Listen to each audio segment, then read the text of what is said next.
Behind the Porsche brand is a prodigious but dark story.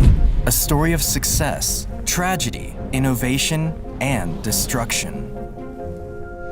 But to make sense of all this, we have to go back in time to where it all started, 1898.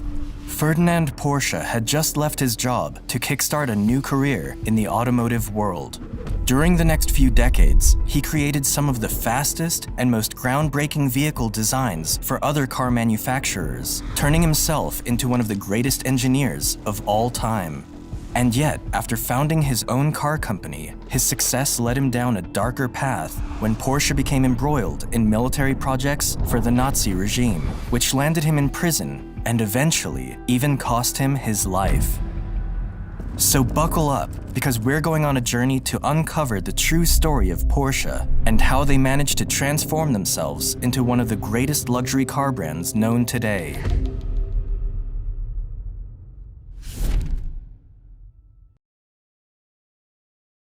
Ferdinand Porsche was born in September 1875 in a small village in the Austro-Hungarian Empire, now a territory of the Czech Republic.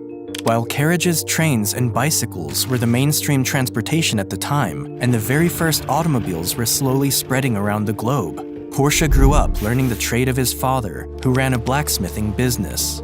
However, he never showed a personal interest in the family business, and instead put his main focus on school, hoping to find his career elsewhere.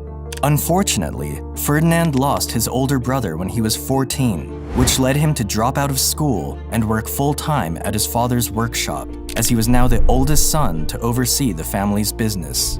These times proved to be difficult for Ferdinand, as he reluctantly followed his father's footsteps into a job he never enjoyed doing.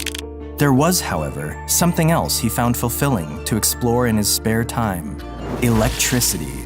At the time, candles and gas lights were still common, but in the late 19th century, electric light bulbs were slowly becoming the new norm. Porsche became obsessed with the light bulb and began experimenting with electric circuits in the attic of his house. His father, on the other hand, wasn't pleased with his new hobby and frequently told him to stop busying himself with such nonsense. But after noticing how passionate and obsessed Ferdinand was with electricity, he decided to enroll his son in the Imperial Technical School of Reichenberg to develop his knowledge of engineering. There, Porsche quickly learned the basics, and within just a few months into his studies, he was able to build his own electric generator and install electric light bulbs all over the house. At this point, his father could no longer ignore his son's talent, and so he finally gave in and let him pursue his own path. Little did they know, this new path would go on to help pioneer a brand new industry: automobiles.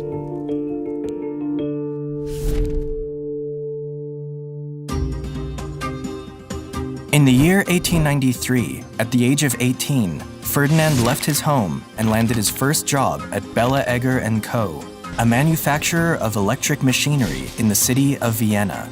There, he was soon recognized for his traits as a brilliant and skilled engineer, and quickly rose through the ranks, becoming the man in charge.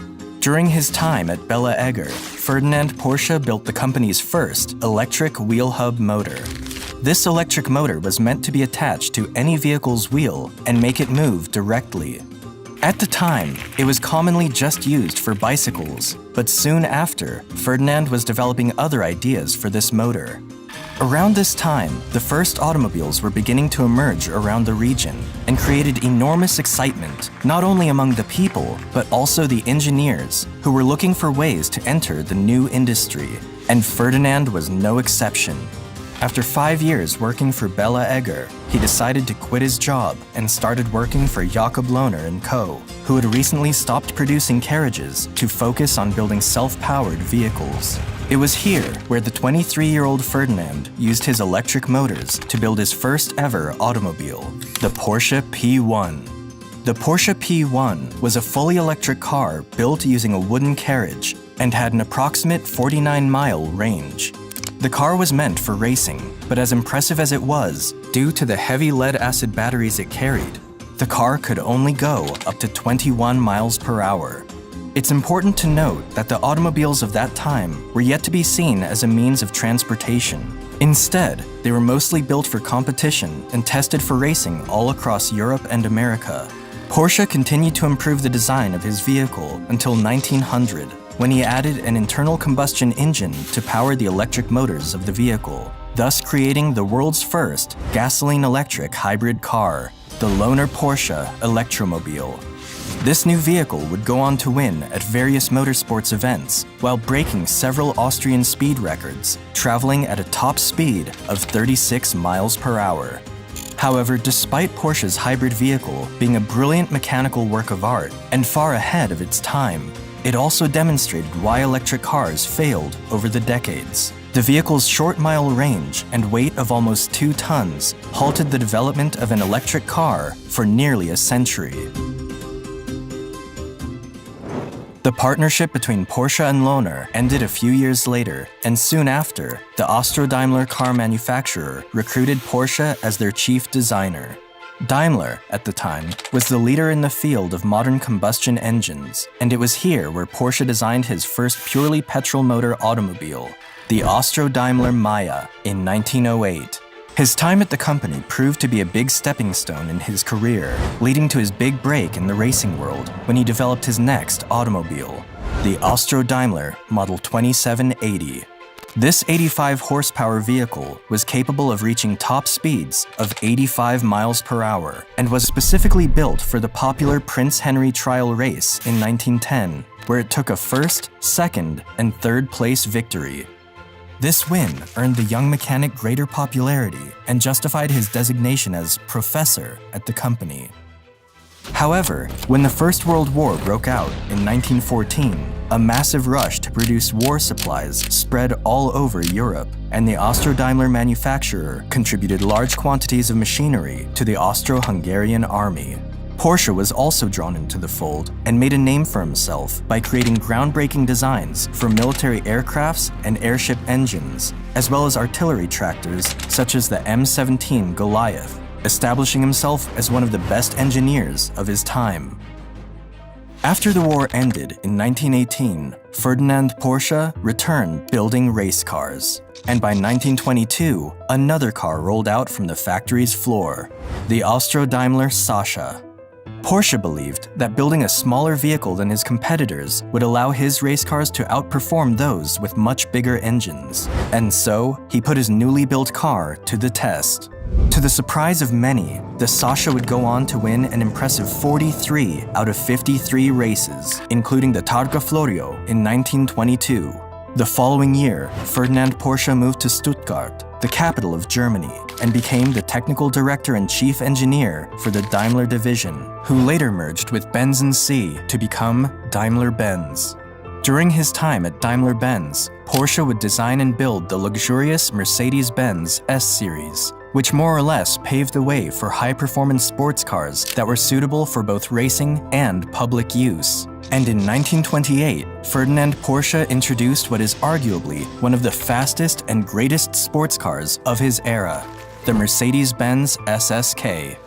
The SSK, or Super Sport Kurz, had a 7.1-liter, 6-cylinder engine powered by 200 to 300 horsepower. Even the slowest of their versions came with a top speed of 190 kilometers per hour, and the ones with 300 engine horsepower could go as high as 235 kilometers per hour.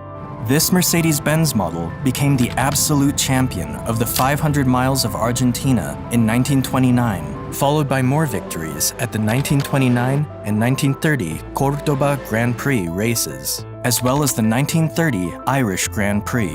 The winning streak continued with several more Grand Prix victories until reaching its peak in 1931 when they took yet another first-place victory at the Mille Miglia race.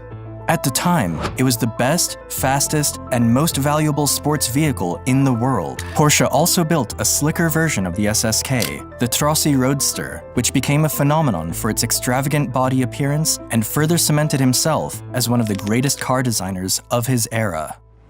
However, shortly after the car was introduced, Ferdinand Porsche had grown tired of the creative differences between him and the Mercedes-Benz board. So he left the company and went to work for another car manufacturer. Unfortunately, that company collapsed shortly after, mainly due to the Great Depression, and Porsche was now left unemployed. Despite the economic crisis, it was at this moment that he decided to make the biggest decision of his career, founding his own car company, Porsche GmbH. He brought in many of his former associates to work for his new company, and probably the most important of them all, Ferry Porsche, Ferdinand's own son. Much like his father, Ferry also took an interest in designing and engineering. He showed great promise in learning his profession quickly, working whenever and wherever he could to prove his abilities to his talented father. Initially, the Porsche company didn't start building cars under their own brand, but instead offered consulting and motor development projects for other car manufacturers. However, despite being one of the most famous engineers in Germany, there was one major problem. Clients were not coming in. The country at the time was still recovering from the economic ruins of the First World War, and the demand for public automobiles was nearly non-existent. While the business struggled to take off, Ferdinand received a letter one day that would completely change the company's trajectory. And it came from a pretty surprising source.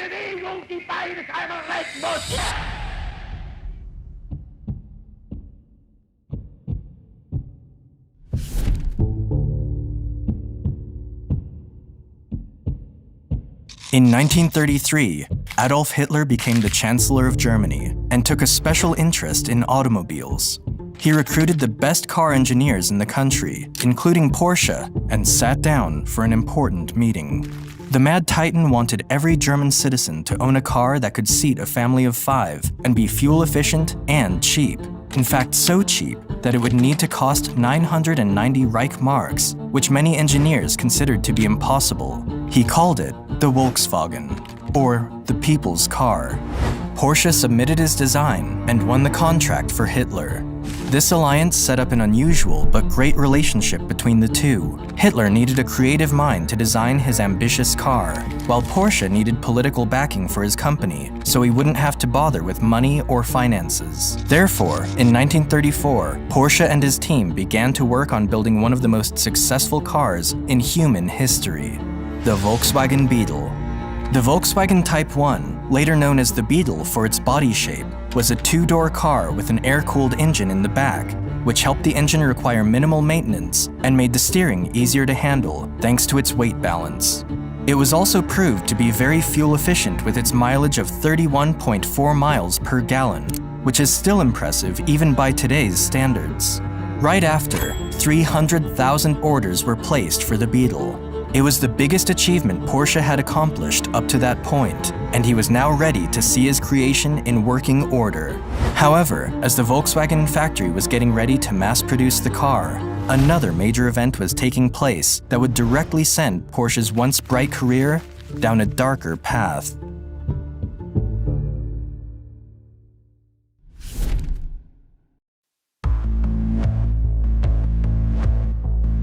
Hitler invaded Poland in September of 1939, which drove Great Britain and France to declare war against Germany, marking the beginning of the Second World War. Suddenly, the general production of the Beetle was immediately put on hold as the Volkswagen factory began making war production its first priority. Being one of the best engineers in the country and a close friend to Hitler, Porsche inevitably became embroiled in military projects for the Nazi army. He began developing off-road military vehicles and battle machinery, such as the Schwimmwagen, the military version of the Beetle, the Elephant tank destroyer, and the V-1 flying bomb missile. However, even though Porsche was among Hitler's favorite engineers, when it came to designing tanks, he could not meet Hitler's expectations. You see, there was a contest made by Hitler to see who would win the contract to mass-produce the Tiger, a heavy tank that would be used in the war. In this case, Porsche designed the Ferdinand, a hybrid tank that could run on petrol-electric transmissions. Although the tank was a revolutionary design, its engines were far too complicated and over-engineered, which led to many problems and eventually broke down during the trial. But after losing the contest to Henschel and Sohn, Porsche found himself in a huge mess. Before he even submitted his prototype, he had already built 100 chassis for his concept. To salvage his designs, the Germans turned 90 Ferdinand heavy tanks into tank destroyers, and renamed them as Elephant anti-tanks. They became very effective in the war, but due to their engine problems and mobility issues, most of them broke down and were lost on the battlefield.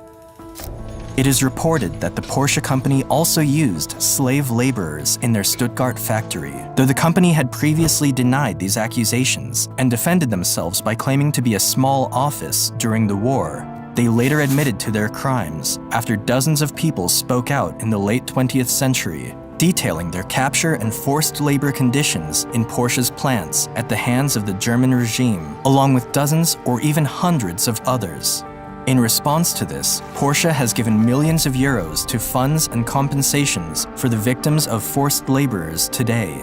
At the time, it was common practice for German factories that had large numbers of workers to use slave labor, often prisoners of war, who were paid very little or not at all, and were frequently worked to death. However, despite working with the Nazis, Ferdinand Porsche didn't really agree with their ideology. He was rarely known to raise his arm in the Hitler salute, and his baggy gray coat always stood out during marches in a sea of otherwise brown uniforms. As for the SS rank that he received from the Nazi Party, Porsche simply ignored it. He was only interested in growing his business and supplying what the government needed at the time, despite their inhuman practices. Thanks to his contributions, the Porsche company went from making 3,000 Reichsmarks in profit in 1934 to over 2 million by 1944. Nevertheless, his part in the war efforts came at a heavy price. After the war ended, Ferdinand Porsche was arrested by the French government and sent to prison for war crimes due to his SS membership and his close relationship with Hitler. With him in prison, it was now down to one man to take on the torch and lead the Porsche brand in a new and brighter direction. That man was Ferdinand's only son, Ferry Porsche.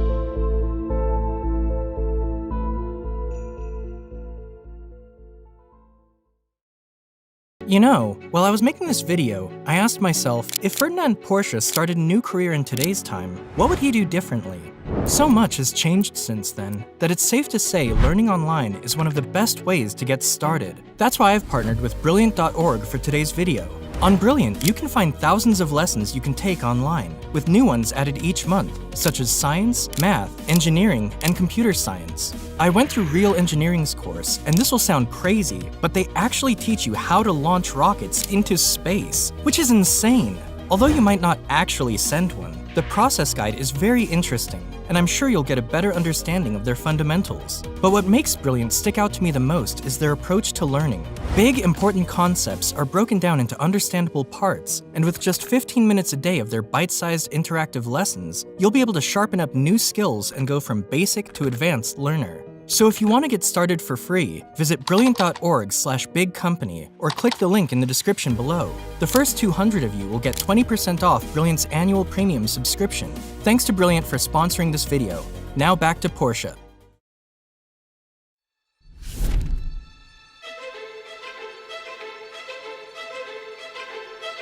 Ferry had inherited his father's love for machines, as well as his talent, and had already built several vehicles. Among them was the Schwimmwagen, which in German means swimming car.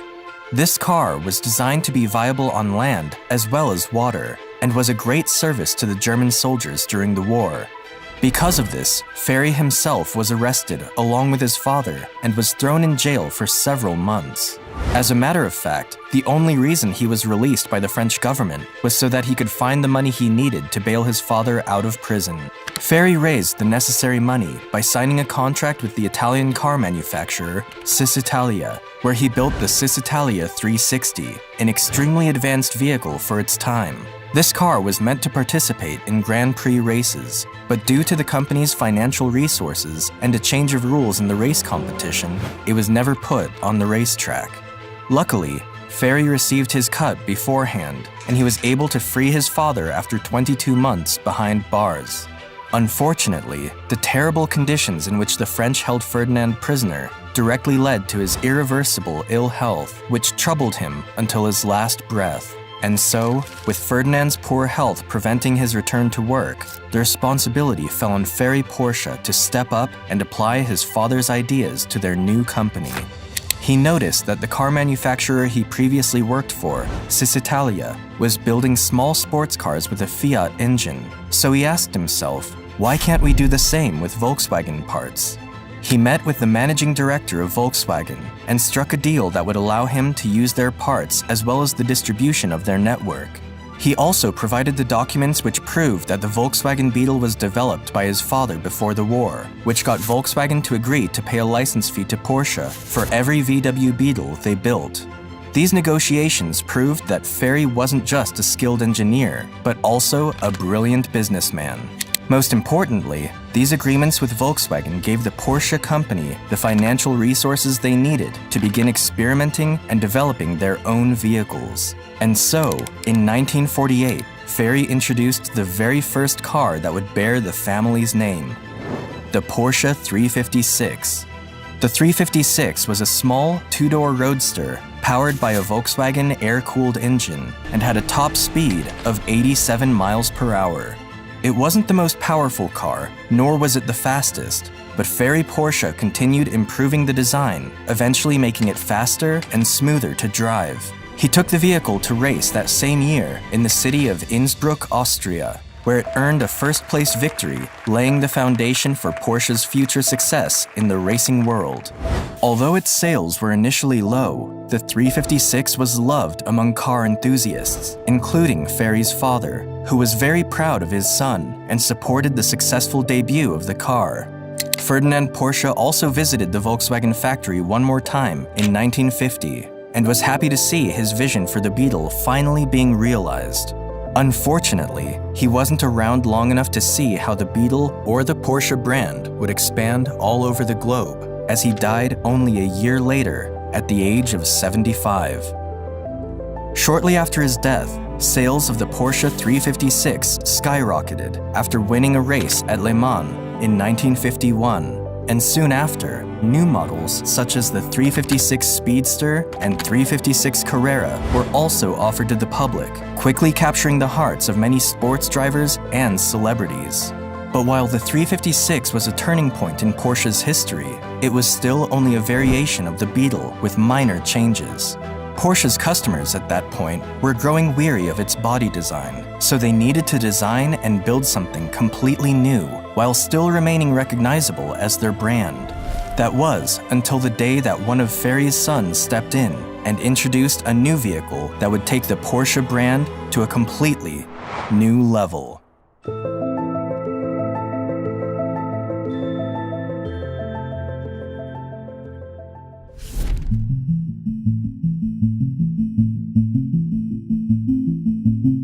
Ferdinand Alexander Porsche, just like his father Ferry, followed in the family's footsteps from early on and was actively involved in the automotive industry. But he was more into design and didn't consider himself an engineer, but rather as a talented craftsman in shaping.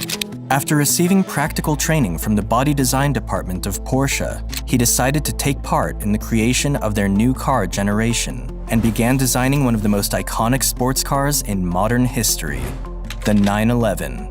The Porsche 911 was far more powerful than the 356. It replaced the four-cylinder from its predecessor to a six-cylinder boxer engine and was notable for having an air-cooled engine in the rear, which, due to its weight balance, improved the steering and acceleration of the vehicle.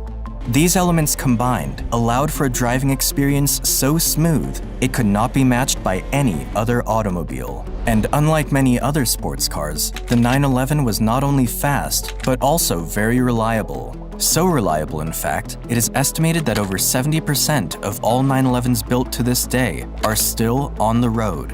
The new model was launched in September of 1964, and in the following years, it quickly became their best-selling vehicle. Regardless of how unique their style or driving experience was, Porsche kept delivering what the people wanted, launching faster models with more powerful horsepower, such as the 911 Carrera S and 911 Turbo, which drove the company's annual sales to over 20,000 units by the 1970s. And yet, despite already establishing themselves as one of the best sports car manufacturers, the 911 took it even further by expanding into the racing world. And this was another field where Porsche once again set itself apart. The car debuted on the racetrack at the Monte Carlo Rally of 1965, where it earned a respectable 5th place. In the following years, Porsche improved its performance and conquered 3 consecutive victories at the Monte Carlo Rally from 1968 to 1970. From then on, the new model has gone on to win at almost every other motorsport event, such as the Targa Florio, the Paris-Dakar, the 24 Hours of Daytona, and numerous other rally and GT championships, becoming one of the most successful competition cars in history. But around that same time, Ferry Porsche sadly stepped down from his role at the company, and since none of his sons were interested in taking over his position, the family council decided to split the company shares and leave someone else in charge, marking the end of the family's involvement in the company.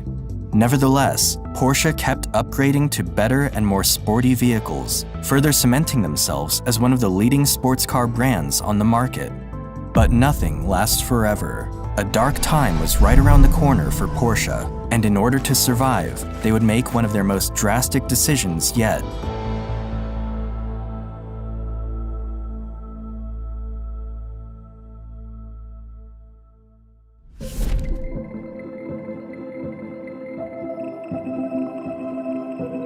In 1986, a big drop in the dollar exchange rate and overall cost of the high-quality production of their vehicles caused many problems for the Porsche company.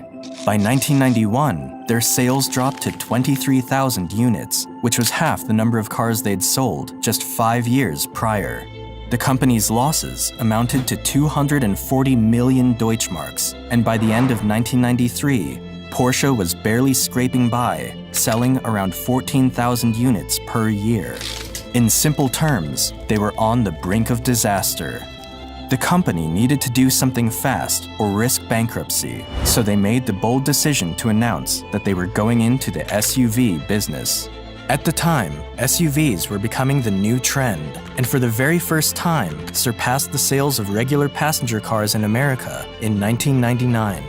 However, the project received a lot of backlash, and the reason behind it is not hard to see.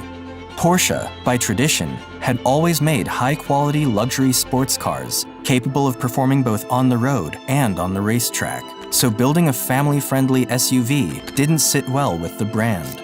In fact, it was going to be the first time that a Porsche car would have 4 doors. In spite of all the controversy, Porsche introduced the Cayenne in 2002. And to the surprise of many, it not only became their best-selling vehicle, but also a fan favorite. You see, the Cayenne might have looked different, but it still contained the same features that many lovers of the brand were familiar with, such as strong driving performance and reliability. And thanks to their luxurious interior space and comfort, sales of the Cayenne ended up saving the company from bankruptcy. As of today, the Cayenne, and more recently the Macan, make up over 70% of Porsche's sales in America and are considered by some to be the sportiest SUVs on the market. Still, the brand has never lost touch with their sports car roots, and their new models, such as the Porsche Panamera and the fully electric Taycan, are among their best-selling sports vehicles to date. Porsche is now owned by the Volkswagen Group and strongly remains as one of the greatest luxury car brands in the world. Hope you enjoyed the video, and don't forget to like and subscribe. Until then, I'll see you next time.